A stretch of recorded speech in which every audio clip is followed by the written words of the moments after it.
Hey, good morning, and another Friday morning here. Welcome to week 8 of my journey on keto that I'm recording. And today I wanted to talk to you about why. And the why is really important.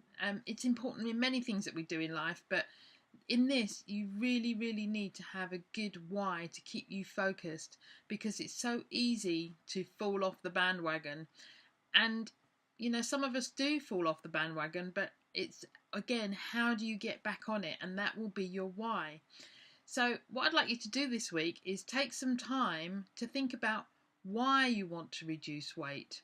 Or maybe it's about reducing weight, maybe it's about health. Why? Maybe it's because you want to come off medication, maybe it's because you want to avoid medication.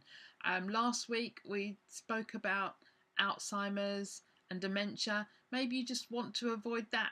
Those are the things that you need to think about and write them down. Maybe get a little notebook and write things down. I've got my notebook here where I jot things down as they come to me. And I don't think I've got my why in there, but my why is really clear in my head. Now, it started off last year. My why was I wanted to reduce some weight. But since I found out about keto and the benefits of keto, there's been a massive shift. And that's the shift that has kept me focused. So now my focus and my why is on health. It's about avoiding Alzheimer's, avoiding dementia, avoiding cancer that's sugar fueled. Cancers are very different, and they all function in a different way. But the ones that run in my family seem to be the sugar fueled one, breast cancer, things like that. So that's what keeps me focused. And since I've been really focused on my why, I hardly ever cheat. Now, saying that, last Saturday I knocked myself right out of ketosis, and I think it was just because I ate too much in one go and too much protein. So my family were having spaghetti bolognese, and I was having the bolognese on top of tender stem broccoli. But I ate loads of it. I had 2 big portions, and that night my ketones went from 1.3 down to 0.1, something like that. I can't remember exactly. I'll put that in the blog. So I knocked myself right out, and then the next day I also had quite a lot of protein in the evening. I can't remember what it was. Pork chops, I'd have to look it up. And knocked myself out again. Well, I didn't allow myself to get back in. But then by Monday, I had managed to get back to 0.5 millimolars. So that was quite good. But the rest of the week stayed low, between 0.5 and 0.7 in the evening. And it wasn't cheating. I was just probably having too much protein, maybe too many vegetables. I do love my vegetables, so that is an issue for me. And this week I had some Philadelphia that I bought a couple of weeks ago. It really needed using up. You know, when Philadelphia goes mouldy, not pleasant. So I was going to use it up. So I decided to make some cheesecake, and I used Philadelphia and sour cream and eggs. But it wasn't a great success. I'll put a picture in for you so you can see. It looked really good. It looked more like a souffle, and it tasted, when it was hot, it tasted like a souffle. But the base was a coconut flour base, which I've never used before. Coconut flour. It wasn't great. We ate it. My mum's also doing keto, so she and I ate it between us. But it needs some work. Recipe to come at a later date once it's perfected. So last Friday, as you know, if you watched last week's video or the one from the week before, I was out all day and I was working. And I really not hurt my back, but it was aching, very achy and very stiff. So I did do my HIIT training on Sunday, but very slowly.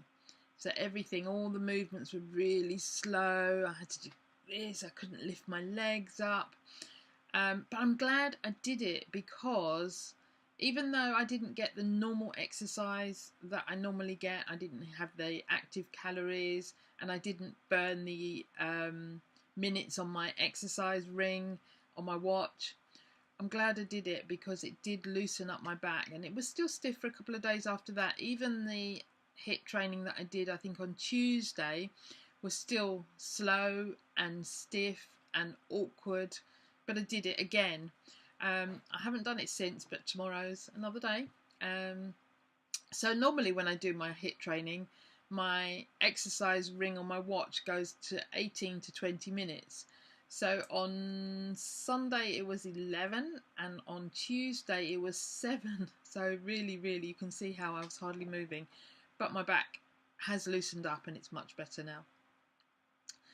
And this is another week where I won't hit my perfect 7. What was last night? Thursday? Wednesday, I knew I had to get up early, so I went to bed early, and I didn't want to be stimulating myself at night. And last night, I just vegged out in front of the TV, and I should have stood up and done my jigging, which is quite often when I'll do it, I'll just dance around in front of the TV, but I didn't, so won't get a perfect 7 this week. So let's go over now and see what my weight's doing, and I'll meet you back here. Hey, good morning. Another Friday morning. About to jump on the scales. I have no idea what it's going to do. It's been fairly flat all week, and a little bit up and a little bit down. I've got really no idea. So I'm sort of hoping it'll be down today from last week, but I'm not sure. It might be up. We'll have a look.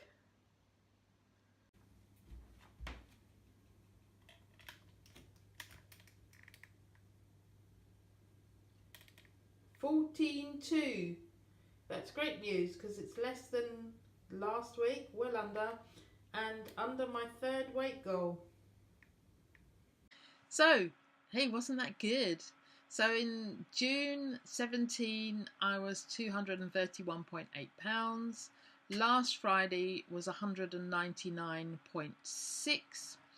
And this Friday, 198. Woohoo! And hit my second or third weight goal. Third weight goal. So, really pleased about that.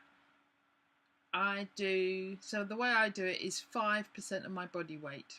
So the next one is around about 188 pounds, something like that. So loss of 1.6 pounds for the week, and 5.8 pounds since the beginning of week 1, and that takes it up to 33.8 pounds since June last year. Yeah. Slowly but surely. It's, you see, last week was only 0.2 pounds. This week, 1.6. So overall, 2 pounds in 2 weeks. I'm really happy with that. Really slow and steady, I think, is the way to go. I've still got lots of body fat, so I've got to be really good, and I really need to perhaps cut down on the amount of veggies that I eat. I think that's probably the thing that's slowing me down. But I just love my veggies. My blood pressure was really good this morning, 118/80. And that's it for this week. So remember, write down your why. Why are you doing this? Why do you want to do it if you're not doing it? Maybe you're just considering it. So get your why really clear in your head. Also take some before and after, before photos. If you haven't started, you won't have the after ones yet. But I didn't do that at the beginning, and I really wish I'd done it now. But I didn't expect to be so successful. I didn't expect that a year down the line, I'd still be doing this. So if you're enjoying these videos, press subscribe if you're watching it on YouTube, or if you're watching it on the blog, why don't you head over to YouTube, press subscribe, and you'll get notified when a new video, and there's a little bell that you can click that will notify you when there's a new video up. So that's all for now. See you next week.